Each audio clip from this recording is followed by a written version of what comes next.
Hello po, for today's video po pala magwa-wax ulit tayo ng kilikili. Pero ang gagamitin natin ngayon pang-wax itong Nani Rose na honey wax. So ito gawa siya sa honey. Kasi nung nakaraan ginagamit ko mga sugar wax. So ito tatry natin kung maganda ba siya. Sa Watson ko po pala ito nabili. Ang presyo niya nasa 199 na meron na siyang 100 grams. Pero meron po pala doon na parang ang presyo niya 135 ganyan. Pero 50 grams siya. So, parang feeling ko makakatipid ako pagka ganito yung binili ko kasi 100 grams na siya. So, yun. Pero ang laman po pala niya, meron siya 100 grams honey wax, all natural. And then, 4 na reusable na washable cloth strip. Ano na pala dito, kompleto na siya. And then, 1 wooden applicator, yung parang siyang kutsara. Ang kuha siguro dun sa honey wax.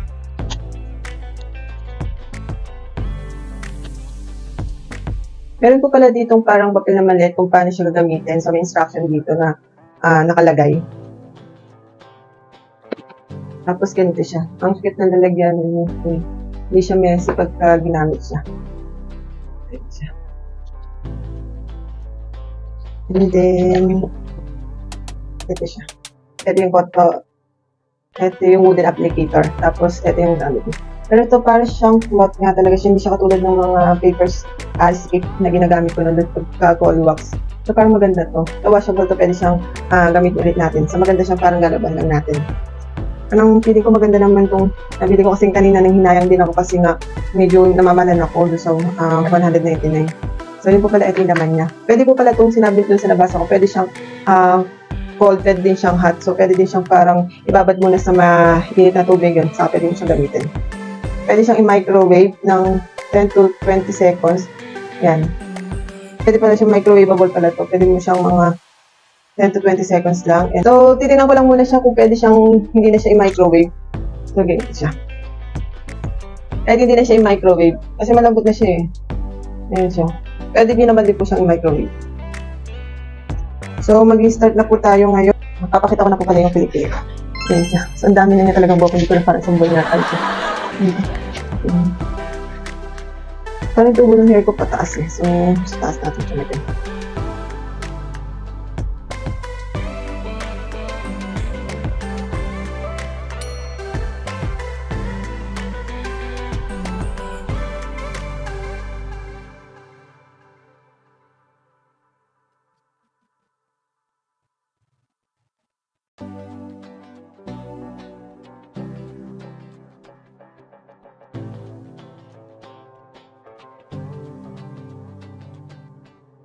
Ilalagay ko na itong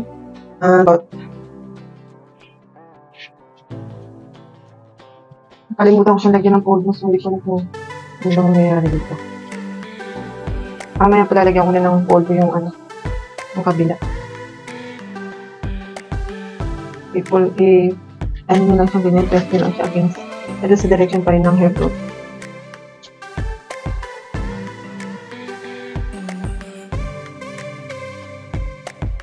Mag-ipaya sa ganda ng niya. Tulad dun sa cold wax, doon parang mga 10 seconds lang na kailangan siyang parang i-end ganyan. So, tatanggalin na natin siya dito. Nagkamali ko kung hindi ko masyado nilagay. Sakto niyo yung cloth na gagamitin. So, bilang na tayo. 1, 2, 3.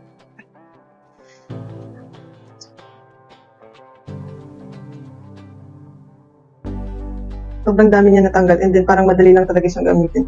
Buti na lang natuklasan ko to kasi nung parang doon sa cold wax na isa siniraan yung isang cold wax na ginagamit ko. Parang siya, parang hirap akong gamitin. Ito kasi medyo malambot lang siya.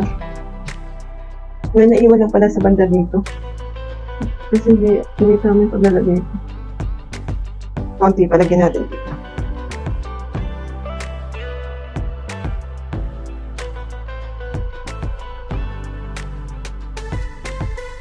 Ito lang din po pala gagamitin ko. Ito lang. Para hindi din sayang.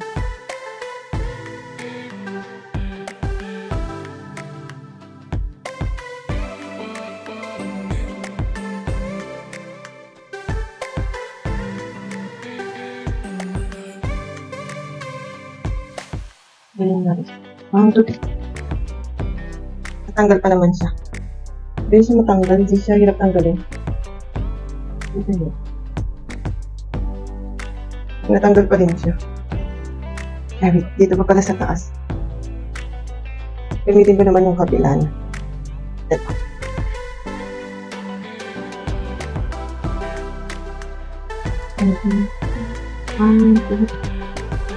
May natanggal pa rin. Dami pa rin natanggal niya, mabilis siyang gamitin. Mabilis siyang gamitin.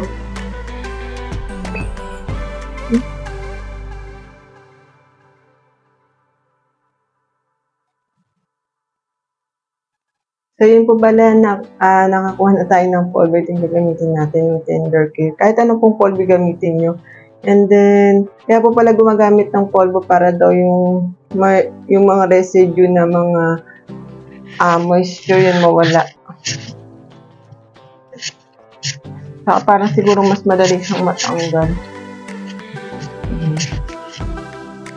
Ang dami ko. Ang dami. Magagamit pa po pala to kasi madami pa siyang natira. So, parang sulit.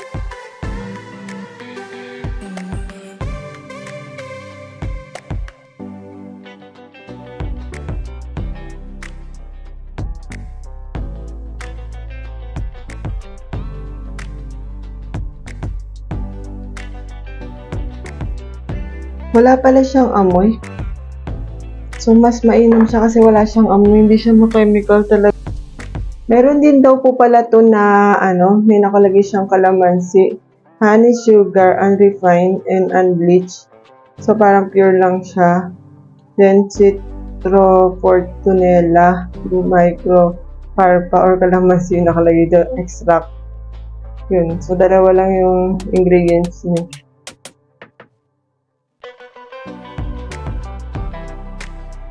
Ito parang sure na matatanggal lahat. Parang nalagyan ko lahat. Ba't maayos yung paglalagay niya kasi ito. Kanina parang pumaling kaya hindi masyado nakuha lahat. Tapos parang meron din ang tawag dito. Lukot pa niya. Ganyan lang natin siya pataas. Pag kanina parang mabilis ko lang din siyang yung tawag dito, tinanggal pero dami yung nakuha. Sulit.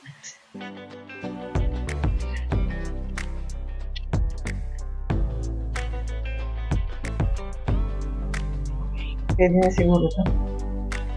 Bilang tayo. 1, 2, 3.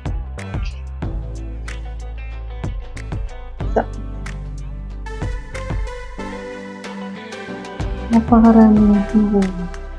Sobrang dami. Hindi po ako nagbibiro. Napakadami.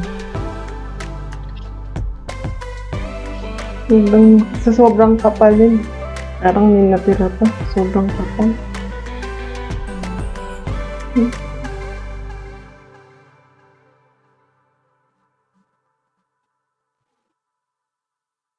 Hindi lang siguro masyado ma-perse. Pero may natira lang siya. Konting-konti lang.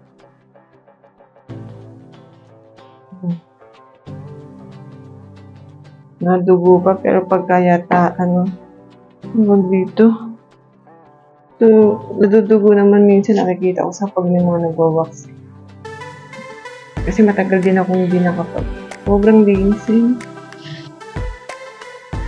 tatanggalin natin yung sobra dagdagan ko lang ng konting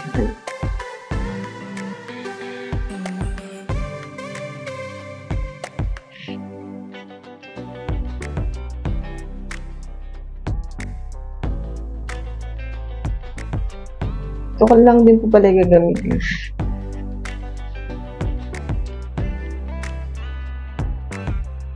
So, hindi siya ma-chemical talaga.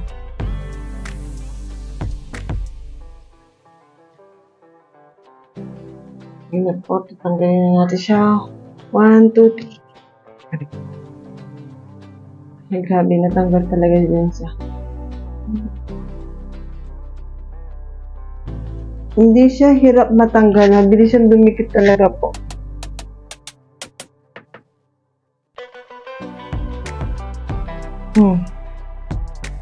Ito yung Pilipino.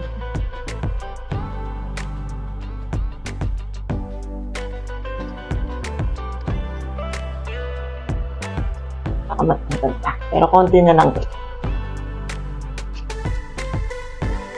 May nakasama isang piraso. Sige, bubunutin ko na lang po yun. Pero grabe. Grabe. Grabe po.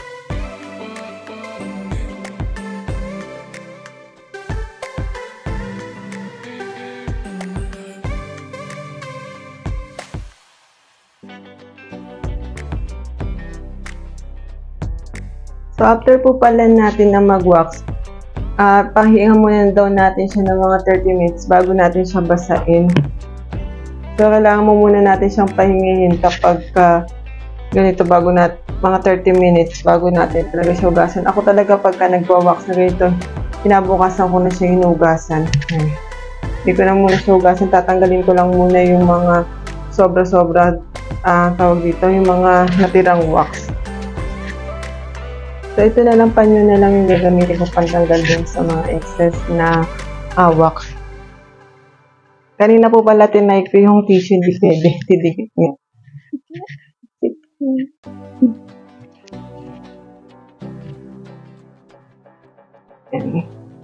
Sa kanya na lang siya mamaya na hugasan. Yan. Tanggal mo ulo.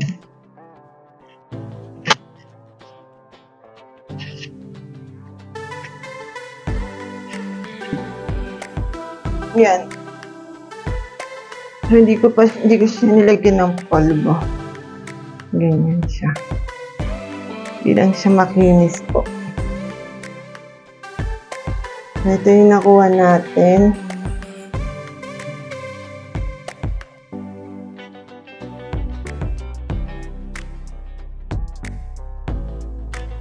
Lang din naman po pala, thank you po pala sa panonood, and then yun lang din naman po, please subscribe din po sa mga hindi po nakakapag-subscribe.